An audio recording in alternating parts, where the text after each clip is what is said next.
Blackfriars, a place of piety and restraint, transforms into a gold mine in the delusional mind of Sir Epicure Mammon. He envisions its humble walls gilded with unimaginable wealth. Mammon, blinded by greed, dreams of a life of luxury and indulgence. His desires know no bounds, fueled by the promise of the Philosopher's Stone. The mere thought of its power intoxicates him. Mammon, in his fervor, dismisses Blackfriars as a breeding ground for sin and hypocrisy. He sees himself as above such earthly concerns. His sights are set on a higher purpose, or so he believes. The pursuit of wealth consumes him. He casts aside all reason and morality. Surly, a voice of reason amidst the burgeoning chaos, observes Mammon's descent into madness. He questions the validity of alchemy. Surly's skepticism, though grounded in logic, falls on deaf ears. Mammon, drunk on his own ambition, ignores the warning signs. He clings desperately to the hope of ultimate wealth and power. The stage is set for a clash of ideologies: belief versus skepticism, dreams against reality. Mammon, oblivious to the dangers ahead, marches on, guided by the manipulative whispers of subtle and face. The allure of the Philosopher's Stone proves too strong to resist. Surly watches Mammon with a mixture of amusement and concern. He sees through the facade of alchemy.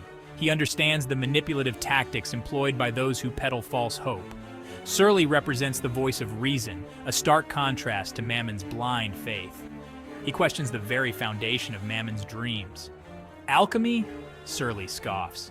He challenges the notion of transforming base metals into gold. To him, it's a fool's errand, a siren song that lures the greedy to their doom. Mammon, however, remains unfazed.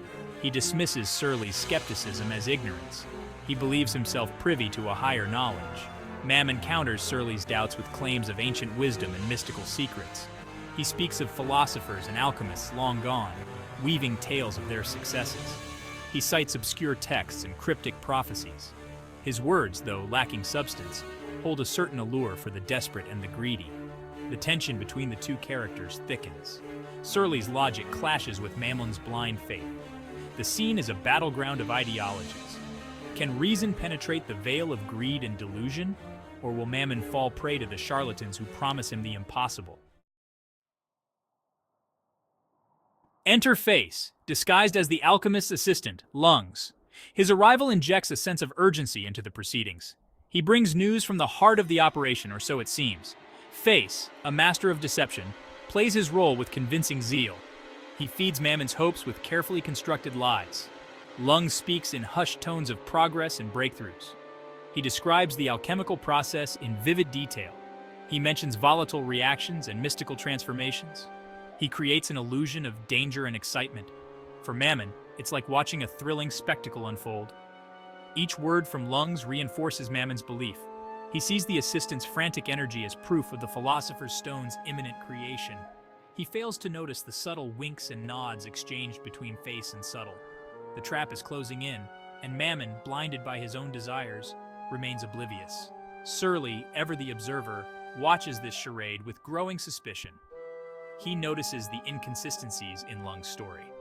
He sees the carefully crafted performance for what it is, a deception designed to bleed the gullible dry. But his attempts to warn Mammon fall on deaf ears.